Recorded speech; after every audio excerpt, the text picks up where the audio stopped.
Mesdames et messieurs, bonjour à tous et bienvenue dans cette nouvelle vidéo. Aujourd'hui, je vous propose de regarder la fabrication d'une poulie pour le Tour du Grand-Père. Ça va être la poulie de sortie moteur. Alors ça fait un moment qu'on regardait ça pour le faire. Donc c'est le grand jour. Donc j'avais prévu d'autres vidéos, mais c'est un projet intéressant. Donc je l'ai appelé hier pour les renseignements. Et donc j'y retourne demain pour d'autres projets en commun. Et pour la suite notamment. Et donc ça fera l'occasion de parler de la poulie en même temps. Et donc là on va regarder comment se prendre. Donc c'est une grosse poulie, un diamètre 160, 165 exactement. Et on va regarder comment tourner ça sur une machine qui est relativement petite sans casser toute la baraque. D'accord. Donc on va regarder différentes choses. Centrage en mandrin 4 morts. J'ai un petit outil à faire en passage. Donc on va regarder ça. Et donc ensuite fabrication de la poulie et tout ce qui s'ensuit. Donc je vous propose rapidement, voilà ce qu'on va travailler. Poulie diamètre 160 au plus gros avec 1, 2, 3, 4, 5, 6 gorges étagées pour permettre les vitesses de passage pour le tour. Donc le tour fait maison bien sûr. Donc ce qui va nous donner au total de vitesse, avec 20 vitesses on aura pour un tour. Et donc c'est-à-dire que ça commence à faire pas mal puisqu'on en aura 10 en harnais et 10 en volée. Donc ça fait bonne gamme de vitesses pour un tour fait maison. Et ça va nous permettre de réduire les tours avec le plus petit et bien sûr de tourner plus vite avec le grand. Donc voilà.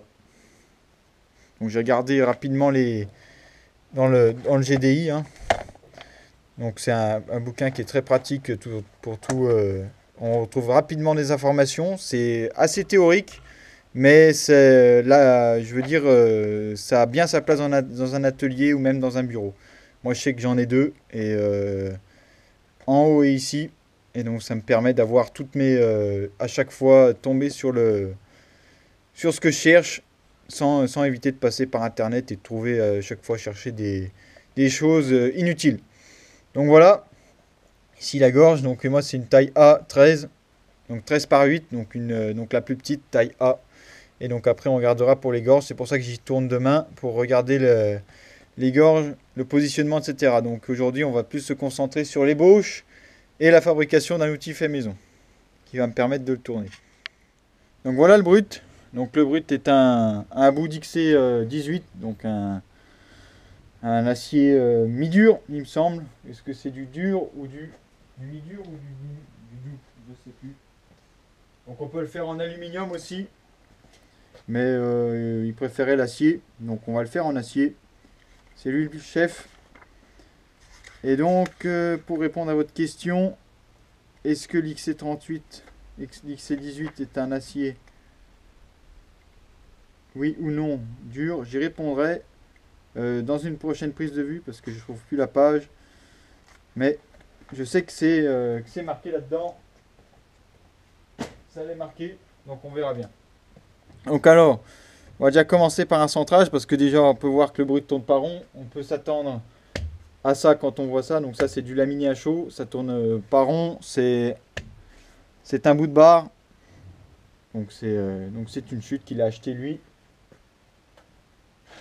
pour subvenir à ses besoins.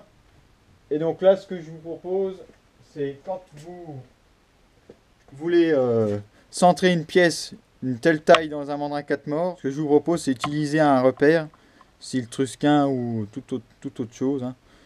Ça va faire l'affaire, tout simplement pour voir où sont les points. Donc moi, j'utilise mon pied de comparateur, comme bien souvent. On peut utiliser des touches plus fines, hein.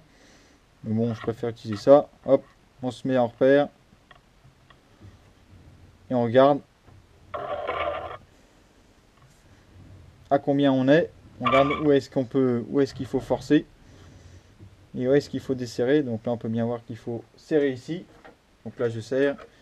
Là, malheureusement, on est beaucoup en porte-à-faux. Donc il faut faire attention de ne pas se la prendre sur les pieds. Ça ferait très très mal. Je porte des godasses de sécurité, bien sûr. Donc voilà, la pièce est relativement bien centrée hein, pour un brut, hein, hormis les bosses qu'elle a.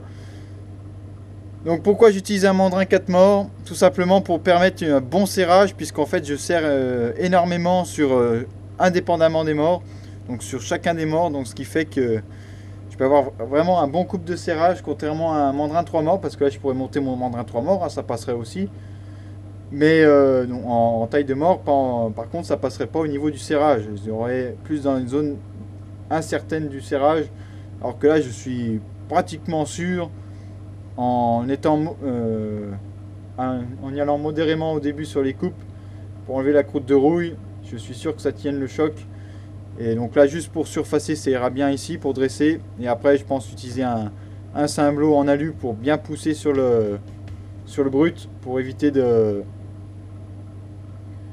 d'abîmer la pièce, d'abîmer la pointe, pardon. Donc allons-y, on va commencer par un dressage. Voilà, on va commencer le dressage. Donc je vous propose d'utiliser une CNM GTF. Donc CNM GTF c'est pour les ébauches moyennes, rayon de 0,8. Donc en général c'est une des avances de 0,15 à 4 dixièmes par tour, quelque chose comme ça, je me souviens plus. Et puis profondeur pareil de 1,5 à 1, peut-être un peu moins, si 1,5 au rayon pour que ça brise. Donc 3 mm minimum de prise de passe pour être économique avec ces plaquettes. Donc voilà, donc là je vais être limite, mais ça va le faire. S'il faut je recule un peu l'outil. Voilà, je vais être un peu limite hein, même. Donc quand vous êtes un peu limite, ce que vous faites, hop, c'est qu'on triche, entre guillemets. Donc normalement, ces outils des outils Carbios sont faits pour travailler à 90 degrés. Donc c'est-à-dire qu'en fait, le corps de l'outil doit toujours être perpendiculaire à l'axe de broche. C'est leur façon économique de travailler. Bon, moi ici, l'économie, bon, on essaye de faire au mieux. Mais il y a des fois, hein, c'est un peu plus galère. Là, donc là, attention, là on est énormément sorti. C'est vraiment quelque chose de vraiment dangereux. Donc on va tangenter tout doucement. Parce que si vous tangentez trop fort, la pièce risque de monter sur la plaquette et là vous la sortez. Peut-être serrer un porte-outil quand même. Faut pas tout parler de rigidité, c'est qu'il faut l'appliquer. Allez, on y va.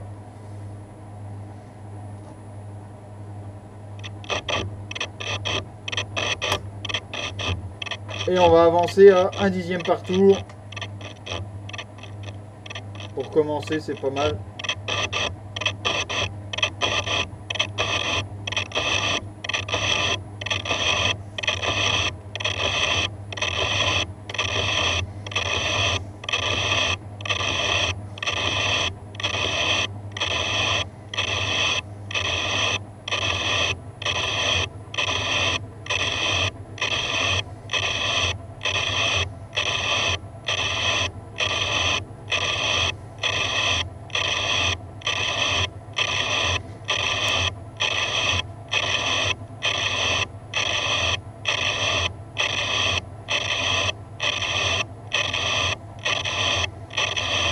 Ça se passe bien, on se reprend dans quelques instants pour la continuation.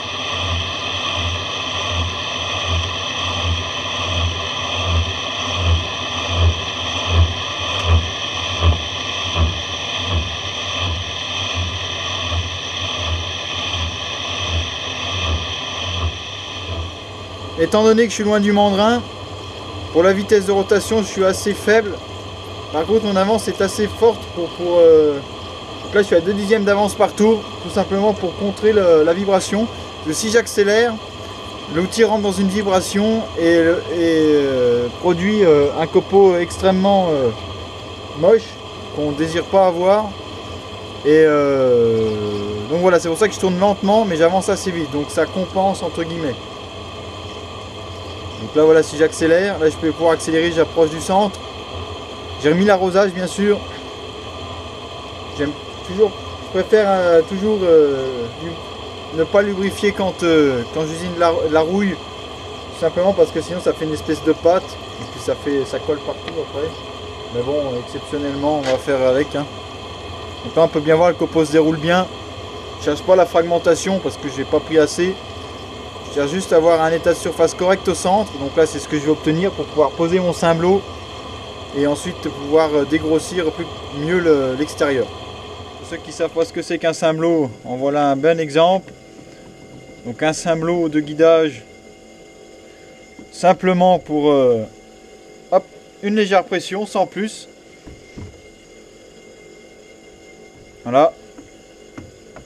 Sans plus, hein, pas besoin de forcer comme un gros bœuf. Hein. Et donc la technique aussi c'est, si j'y arrive,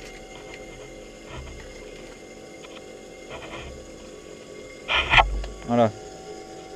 La technique c'est de mettre la poignée de votre contrepointe dans le sens de serrage, mais vers du côté qu'elle va desserrer, du côté qu'elle va serrer. Donc en fait, comme ça, si jamais ça vibre, eh ben, elle va pas remonter et descendre. Donc si je la mettais à l'opposé, admettons, si ça vibre, elle peut bouger et puis elle va reculer. Donc là, hop, je mets comme ça, en appui, hop, une légère pression sur le fourreau sans plus.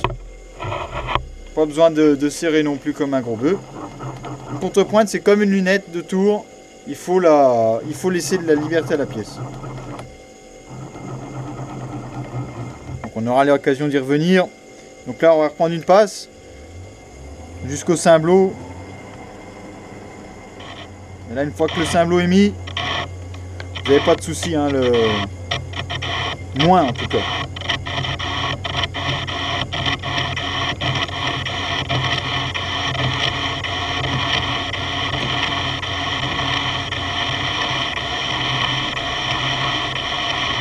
On va regarder si toute la rouille s'enlève. J'arrête mon avance. Je recule. La rouille n'est pas tout à fait enlevée. On va prendre un petit millimètre. Hop. On va voir ce que ça donne. Bien sûr, l'arrosage.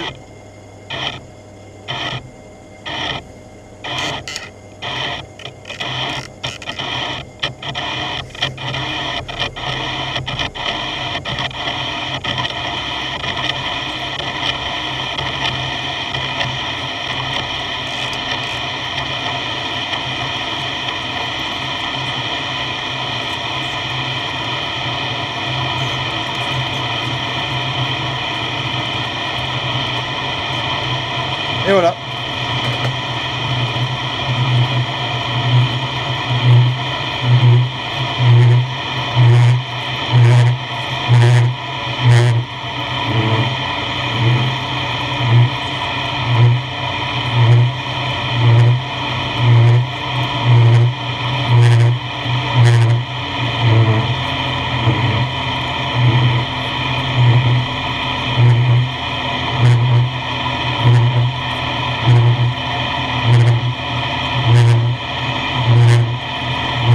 On a juste à laisser travailler la machine.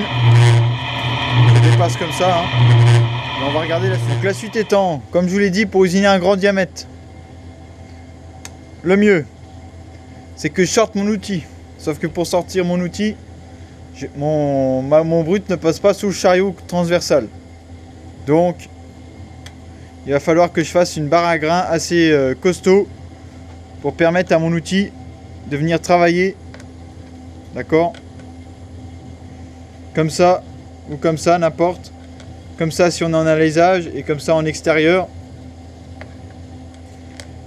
Donc on peut utiliser ces deux outils là. J'en ai quelques-uns que j'avais modifiés. J'en ai des autres. Et ils sont là, voilà. On peut utiliser ça aussi, à droite. D'accord. Tout est bon à prendre pour permettre la bonne coupe, sachant que ce sont des outils positifs.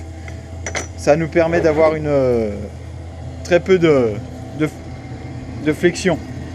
Donc là on peut bien voir qu'on a descendu en diamètre, la vibration s'est atténuée, on peut accélérer un peu. Donc je sens vraiment le sol vraiment trembler parce qu'en fait il n'y a pas d'amortisseur sur la machine. Et il n'y en a que... Non, il n'y en a même pas. Il n'y en a pas sur celle-là. Et c'est pour ça que je sens le sol trembler un peu partout. Mais bon, c'est temporaire. Donc on peut bien voir que ça, là ça coupe bien. On peut bien voir que le copeau se brise malgré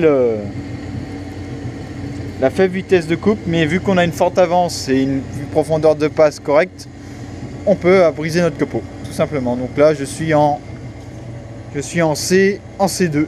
Donc voilà.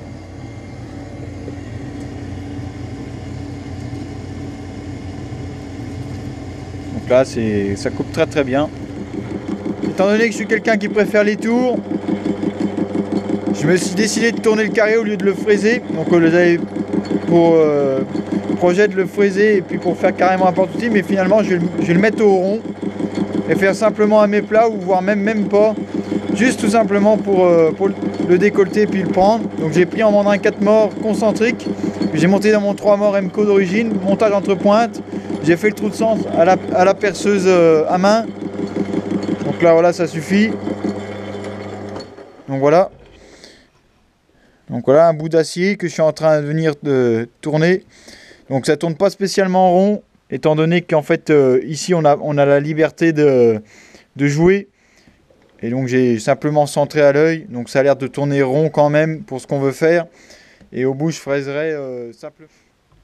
Je vais vous montrer une coupe, comment que ça se passe. Alors j'ai pris un outil en carbure brasé, comme ça je les réaffûte, il n'y a pas de souci.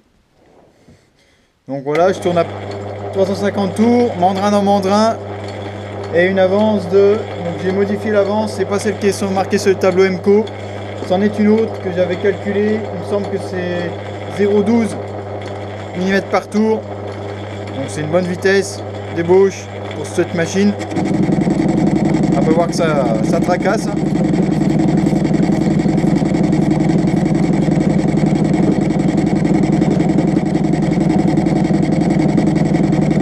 2 mm de passe.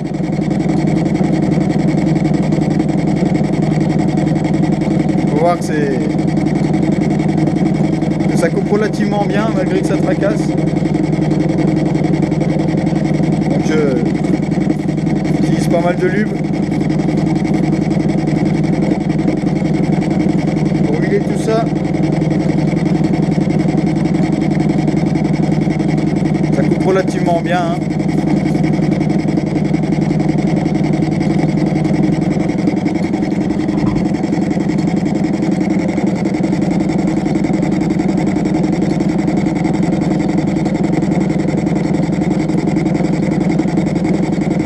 Quand vous faites ce genre de truc, toujours vérifier le mandrin qui se desserre pas quand vous tapez dans le carré, parce que avec les vibrations et les secousses, ça donne du jeu dans le mécanisme et ça peut desserrer votre mandrin. Donc voilà, je viens à vous le dire.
Donc je viens présenter l'outil, donc le porte-outil au plus bas, d'accord, avec le carré que je vais utiliser au plus haut, donc c'est-à-dire un 12. Je mets un tout petit peu en dessous de la hauteur de pointe pour me laisser de la garde, pour pas être à fond, en serrant le porte-outil, parce que avec cette distance-là, le porte-outil il fait comme ça dans la queue d'aronde, il bat. Du coup, en serrant, il revient à sa position normale, donc on le serre bien. Et donc là, j'ai tracé l'autre côté au feutre, à la position à laquelle je voulais être, et là c'est bon. Donc là je vais pouvoir venir fraiser donc la partie pour mettre les outils. Je vais venir effectuer ma rainure avec une fraise 3 tailles, ou même une taille, celle-là, donc une fraise AT on appelle ça aussi. Et donc je vais venir tout simplement prendre la cote. Je peux faire 12 en profondeur avant de toucher avant de toucher l'axe de la fraise. Donc on va procéder ainsi. Je vais avancer manuellement. Donc là, quand c'est des opérations un peu comme ça, un peu fortes pas en émotion, mais en contrainte, j'ai tendance à bien bloquer les axes, d'accord, pour éviter tout mouvement qu'on ne voudrait pas avoir. Se retrouver, vu que c'est des vis à billes là-dessus, se retrouver avec un usinage qui est penché, puisque la table a reculé le long de l'usinage, d'accord. Donc on tourne pas très vite avec ce genre de fraise. Je vais vous faire rapidement le calcul avec un abac. Donc je vais prendre, étant donné que c'est de l'E36, on va prendre 25 mètres. Ouais, c'est ça, on a RS 25 mètres, il marque. Et on va, donc 25 points, une fraise diamètre 30. C'est 30 au moins qu'elle fait celle-là, il me semble bien.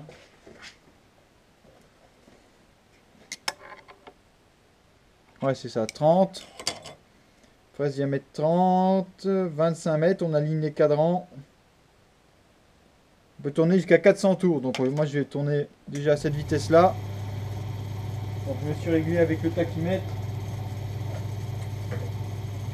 Je vais vous dire ça tout de suite.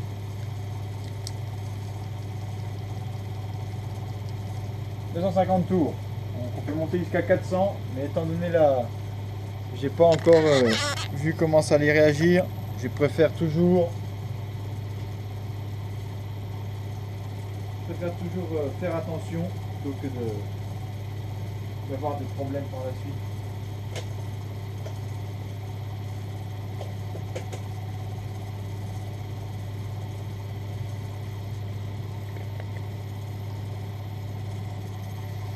Donc c'est parti, je vais venir tangenter.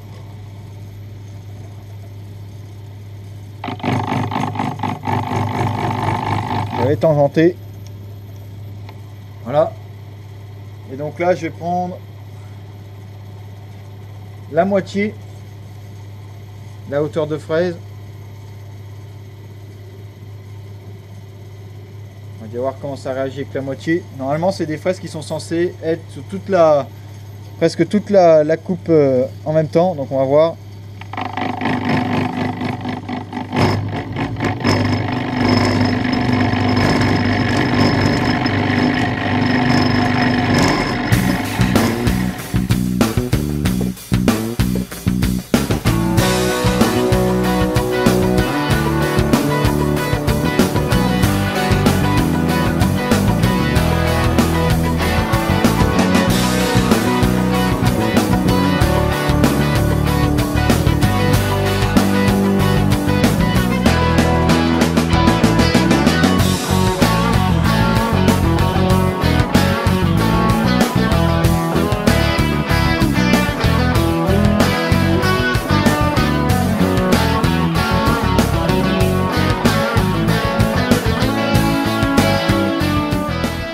On peut essayer la barre à grains.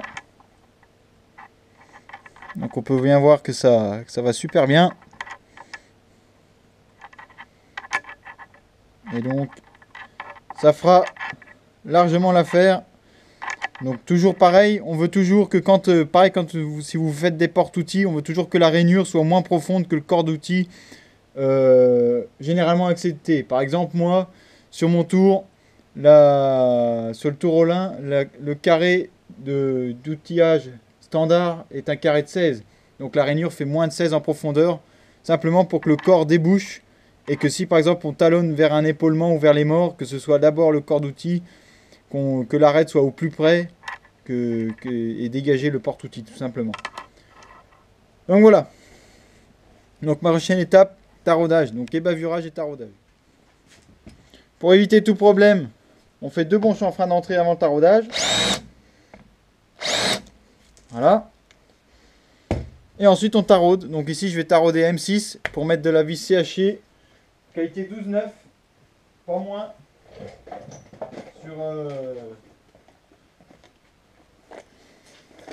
Sur ça. Donc à vérifier si j'en ai bien sûr. Alors voilà le produit fini. Donc la barre montée dans le porte-outil. Donc l'avantage qu'on a, c'est que vu que c'est rond, on peut régler l'angle de notre outil si on veut qu'il soit un peu plus négatif ou un peu plus positif. Bien sûr en conséquence de l'angle de dépôt ici. Donc on peut bien voir qu'il bouge, bien évidemment, puisqu'on est sorti sur une grande longueur. Donc voilà, donc ça s'usine bien. J'ai pris 1 mm de passe juste pour écrouter. Donc j'ai pris une plaquette déjà usagée pour éviter de faire de la finition avec, puisque je ne cherche pas le bon état de surface. Donc j'ai 5 mm à enlever sur le diamètre. Donc ça va être long, mais on va y arriver. Donc on peut bien voir que ça remplit son job.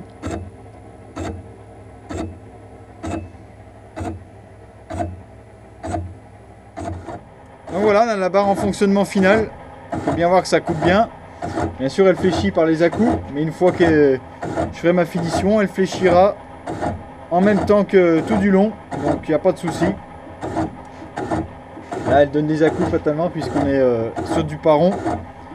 Et bon, ça tient le coup, hein. Il a fallu rallonger le cymblot bien sûr. Donc je regarde toujours la pression de contrepointe. Je ne vais pas prendre trop parce que sinon je risque d'éjecter la pièce des morts. Toujours contrôler son serrage au bout de... Si par exemple demain je reviens, toujours revérifier le serrage du mandrin, de la contrepointe pour la suite. Donc après quand je vais commencer l'ébauche sérieuse, il va falloir bien lubrifier pour garder le rond toujours frais vu qu'il est quand même gros. Sinon il va monter en chaleur et il va rester trop longtemps en chaleur, même en refroidissant. Et à l'intérieur il sera toujours chaud. Et le problème qu'on va avoir, c'est que les cotes sont pas bonnes. Même si c'est pas quelque chose qui est spécialement au centième, c'est toujours bien d'effectuer dans les bonnes choses. Donc on peut bien voir que ça fléchit pas mal, mais ça tient le coup. C'est rigide. Donc là je prends 1 mm de passe, mais avec bien sûr des à-coups. Donc plaquette CCMT et presque 2 dixièmes par tour. Donc voilà. On va se quitter sur ces images. Merci à tous d'avoir regardé cette vidéo. On se retrouve très prochainement pour la suite de la fabrication de la poulie. Allez, salut!